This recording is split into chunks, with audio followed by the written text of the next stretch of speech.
Hello friend, welcome back to my channel. ব্লগটা এখান থেকে শুরু করছি। গুড মর্নিং, তোমরা সবাই কেমন আছো? ভালো আছো? আমিও ভালো আছি। আবার একটা নতুন ভিডিও নিয়ে চলে এসেছি। তোমরা কন্টিনিউ দেখতে থাকো, ভিডিওটা কেউ স্কিপ করবে না। আমি সকালে ফ্রেশ ট্রেশ হয়ে একটু জল বিস্কিট খেয়ে নিয়েছি, নিয়ে সকালের ব্রেকফাস্ট করছি। আমার বরমশাই সকালবেলা আজ খেতে চেয়েছে চিড়ের পোলাও। এদিকে শাশুড়ি মা চা খাবে, তাই চা হচ্ছে। চিড়ের পোলাও খেতে চেয়েছে, সেটাই বানানো হবে। তোমরা ব্লগটা কন্টিনিউ দেখতে থাকো। গতকাল ভিডিও দিতে পারিনি, এত গরম, তার জন্য আর ভালো লাগছে না ভিডিও করতে। এদিকে ভাতটাও বসিয়ে দিয়েছি, ভাতটাও হয়ে এসছে, একটুখানি বাকি আছে, তাই নেড়ে দিচ্ছিলাম ভাতটা। আজকে মাম্মামের স্কুল ছুটি আছে, ওর আজকে স্কুল 1লা মে, তাই ছুটি, বাড়িতেই আছে। তারপরে পোলাও হয়ে গেছে, আর আমিও ভাত নিয়ে বসে পড়েছি। সকালবেলা ঘি, গরম গরম ভাত, আর ওই যে চিড়ের পোলাওয়ের জন্য যে আলুটা ভাজছিলাম তার থেকে একটু নিয়েছি, নিয়ে খাওয়া দাওয়া করবো। খেতে বসছি। দেখো, প্রতিদিনের মতন একটাই কথা, ব্লগটা ভালো লাগলে like, share, comment and subscribe করে দেবে।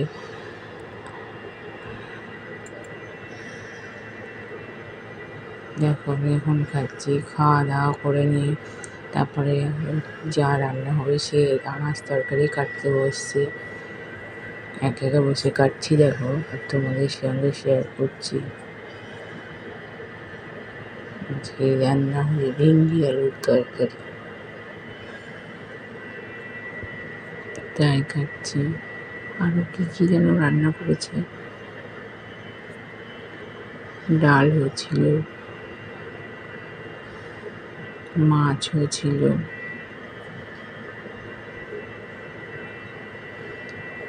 বসে বসে কাটাকুটি করছি। মেয়ে মামাম ঘরে আছে, ঘরে এখন ফ্যানের তলায় বসে আছে।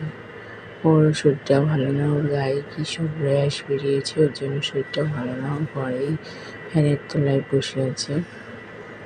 জানো না বন্ধুরা, আমারও শরীরটা খুব একটা ভালো না, কারণ বারবার স্নান করছি, গা ধুচ্ছি, তো গলা প্রচণ্ড ব্যথা হয়েছে, কিছু ভালো লাগছে না, মাথা কপাল কামড়াচ্ছে।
তারপর আর ভিডিওটা কন্টিনিউ করা হয়নি। তারপরে মাম্মামকে স্নান টান করে দিয়ে আমিও নিজে ফ্রেশ হয়ে স্নান করে নিয়েছি। আবার স্নান করে চলে এসেছি তোমাদের সামনে। আমি এখন কী করছি তোমরা দেখতেই তো পাচ্ছ।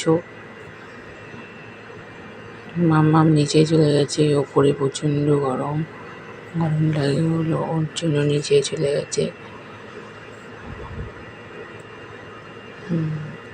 আমিও এবার ফ্রেশ ট্রেশ হয়ে, ওর আজকে অনেক জামা কাপড় কেচেছি, সেগুলো একটু গুছিয়ে টুছিয়ে রাখবো। ওর ছোটোবেলার লাল বালতিতেই আমি এখনও ওর জামা কাপড় রাখি, কারণ ওর মধ্যে রাখলে ভাঁজ করে করে একটা একটা করে আমার সুবিধা হয়, ওর জন্য আমি ওতেই এখনও রাখি। জামা কাপড় আলনাতে রাখলেও নোংরা হবে, ওর জন্য আমি এর মধ্যে রাখলে পরিষ্কারও থাকবে আর আমার সুবিধা নিতে সুবিধাও হবে, তাই জন্য গুছিয়ে রাখছি। বালতিটা ধুয়েও দিয়েছিলাম, প্রচণ্ড নোংরাও হয়েছিল, ধুলো ধুলো হয়েছিল গাগুলো, তাই জন্য ভাবলাম আজকে ছুটি আছে ওর জন্য ধুয়ে দিই। আর ওর জামা কাপড়ও কাচা হয়েছিল অনেক। এইসব নিয়ে ভাঁজ করতে বসছি, ভাঁজ টাজ করে নিয়ে নিচে যাবো, নিচে গিয়ে মামাকে খেতে দেবো, আমরাও সবাই খাওয়া দাওয়া করবো। ভাঁজ করা গোছানো হয়ে গেছে সব, এই রেডি হয়ে গেছে, তোমাদেরকে দেখাচ্ছি দেখো। তারপরে খাওয়া দাওয়া করে জামা কাপড় আরও কেচেছিলাম, খাওয়া দাওয়ার পরে চান টান করা যে জামা কাপড়গুলো ছিল।